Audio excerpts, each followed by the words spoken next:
Assalamualaikum, halo teman-teman semuanya. Bersama Mural Indonesia dengan gua Viko tentunya. Di video kali ini kita akan menampilkan dokumentasi berupa timelapse pengerjaan dari masih roster NBR di Yogyakarta, yang mana kali ini untuk spot yang kedua, dan desainnya sendiri di-develop oleh Reva Interior Studio. Desainnya cukup unik. Jadi di desain kali ini itu berupa tropical, yang mana mural tropical itu udah banyak banget mural artis yang pakai. Maksudnya mural artis yang ngerjain desain tropical. Tapi yang beda itu ada hewan-hewan yang menurut gua aneh. Serius, menurut gua aneh banget. Kenapa aneh? Karena ketika kita dapet desainnya ini, gue kebingungan ngelihat bentuk burung yang kepalanya ular lah, kepalanya bentuknya aneh. Soalnya waktu kita dapat desain dari desainernya itu masih berbentuk render, jadi masih renderan 3D, belum ada desain yang jelas. Kita dapat desain yang jelasnya itu 1 hari sebelum kita mulai pengerjaan. Nah, jadi kita sebelum berangkat ke Jogja, kita cuma dapat renderan, kita masih ngebayang-bayang ini maksudnya desainnya kayak gimana sih, mau digambar kayak gimana, kita masih bingung. Kita sampai ke Jogja, terus sehari itu memang kita siapin ya 1-3 hari itu untuk prepare. Jadi kita siapin segala macam bahan yang diperluin, terus kita survei lapangan. Karena kan jarak dari Depok ke Jogja lumayan, jadi kita nggak bisa survei. Kalau untuk masih sekitar Jabodetabek kita pasti survei dulu, kita pengen tahu dulu. Adapun kalau yang nggak perlu survei, ya kita pasti minta foto dulu medianya kayak gimana. Nah kalau di Jogja kan jarak, jadi kayaknya nggak memungkinkan kita untuk survei. Mau nggak mau kita harus prepare 1-3 hari. Nah, jadi hari pertama kita sampai, kita istirahat dulu. Hari kedua kita survei lokasi. Kita survei lokasi ternyata masih berbarengan dengan pekerjaan sipil. Jadi repotnya kalau kita berbarengan sama pekerjaan sipil, jadi tumpang tindih. Sedangkan kerjaan kita itu kan rada sulit kalau misalkan harus paralel sama sipil tuh rada sulit, walaupun ya bisa aja kalau diakalin, tapi ya pasti bakal ada kendalanya. Contohnya kayak pengerjaan di spot kedua ini, itu kita bentrok sama orang yang ngerjain plafon, ceiling ya. Jadi ceiling itu didesain dia bentuknya kayu-kayu gitu, jadi pengerjaannya cukup repot. Nah gue kira itu udah selesai, sampai sana belum. Nah gue kira lagi pengerjaan ceiling itu setelah muralnya beres, ternyata enggak. Jadi akhirnya ya kita molor waktunya, yang targetnya cuman berapa hari akhirnya molor jadi beberapa hari tuh. Itu jadi kendala sih. Biasa di lapangan emang pasti ada kendala-kendala yang itu nggak bisa kita prediksi. Nah, desain kita dapat itu di hari kedua setelah kita survei lokasi, baru dikirimin sama desainernya. Desainnya kayak gini, dan desainnya menurut gue unik banget. Uniknya karena hewan ini aneh. Serius aneh banget. Gue belum pernah ngeliat burung yang palanya ular atau burung yang lidahnya menjulur gitu kan. Terus lagi ada hewan-hewan yang menurut gue ini hewan apa jelmaan gitu, gue nggak tahu juga.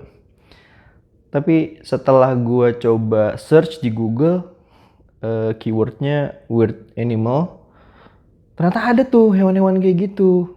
Cuman gue nggak tahu itu beneran ada apa enggak, apa itu bikinan orang, apa itu cuman fantasi doang, gue nggak tahu. Tapi yang jelas ya seru lah, seru, pengerjaannya seru. Kita enjoy banget ngerjainnya. Terus finishnya juga so far gue puas sih, gue puas. Semoga owner juga suka. Terus lagi para customer yang datang ke Roaster and Bear juga bisa enjoy, bisa nikmatin karyanya. Oh iya, di pengerjaan kali ini itu medianya sedikit berbeda. Jadi gini teman-teman, mural itu biasanya kita ngerjain medianya wall atau apa ya, tembok yang base-nya itu semen yang udah dicat atau yang belum dicat gitu. Nah, ini medianya keramik. Sedikit berbeda, cuman perlu kita catat dengan perbedaan yang sedikit ini itu memerlukan pengerjaan yang banyak banget perbedaannya. Contohnya begini, kayak kalau misalkan kita ngerjain di tembok biasa, itu kalau temboknya fit dalam arti bagus ya, udah bagus keadaannya, itu kita nggak perlu amplas lagi. Cuman ya tetap kita primer, kita gesso, biar lebih kuat lagi hasilnya. Nah kalau untuk di keramik, biar si catnya ini merekat dengan kuat, itu perlu banyak treatmentnya. Dalam artian persiapan yang kita lakukan itu jauh lebih banyak. Kayak misalkan harus kita amplas lagi, kita harus primer lagi, gesso berkali-kali sampai benar-benar si media ini siap untuk kita masukin nih artworknya. Karena kalau keramik itu kan licin. Khawatirnya kalau misalkan kita masukin catnya tanpa kita kasih layer-layer sebelumnya kayak gessoing, kayak primernya, kayak kita harus sander dulu, kita amplas dulu, itu khawatirnya akan cepat ngelupas. Nah buat teman-teman yang berkecimpung di dunia ini mungkin ya punya preferensi yang berbeda-beda pastinya. Cuman kalau gua sama tim ya kita biasa melakukan hal itu. Untuk apa sih? Fungsinya ya pastinya agar karyanya bisa bertahan lebih lama. Terus lagi biar warnanya bisa lebih keluar. Karena kan sayang banget ketika kita udah ngerjain lama, terus lagi apa ya, melukis itu menurut gue sulit-sulit gampang. Sulit dalam artian kita harus benar-benar fokus, kita benar-benar harus ngatur mood, terus lagi ya kalau gini, kalau misalkan kita nggak punya passion di situ, ya pasti sulit. Karena basicnya, gua pun suka seni itu dari menggambar, bukan melukis.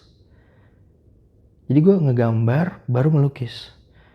Makanya gue bilang ini susah-susah gampang. Susahnya kalau kita nggak suka gitu kan, ya gampangnya kalau kita enjoy, kita nikmatin banget prosesnya. Dan untungnya gue berada di posisi orang yang suka menikmati proses. Nah, jadi gitu aja pembukaan dari gue untuk video timelapse pengerjaan mural artwork di Roaster and Bear untuk spot yang kedua. Oke, makasih teman-teman. Semoga minggu selanjutnya kita bisa upload lagi untuk spot yang ketiga, karena kebetulan di Roaster and Bear ini ada 3 spot. Yang pertama udah kita upload minggu kemarin, itu sehari sebelum lebaran kita upload. Nah ini kita upload lagi untuk spot yang kedua. Yang terakhir itu untuk spot di restroom atau apa, toilet. Jadi ini unik nih. Untuk spot yang ketiga unik juga. Oke, makasih ya. Semoga videonya bisa dinikmati. Ya walaupun gue tahu ya, gue sadar juga timelapse itu nggak banyak juga yang suka, karena kan sedikit orang yang mau ngeliatin prosesnya gitu kan, sedikit orang yang mau tahu prosesnya kayak gimana. Nah, kalau gue lebih kepada orang yang bener-bener nikmatin prosesnya. Makanya gue kenapa pengen banget setiap pengerjaan mural Indonesia itu ada time lapse untuk dokumentasi. Even 2 tahun di awal itu 2017, 18 sampai 19 kali ya. Itu gue kurang banget tuh dokumentasi berupa time lapse. Makanya sayang banget mungkin nanti di video-video selanjutnya aku bakal coba tampilin apa ya, foto-foto dari pengerjaannya aja kali ya. Oke, gitu aja. Karena videonya cukup panjang ini, sekitar 10 menitan video timelapse-nya. Makasih teman-teman semuanya. Assalamualaikum.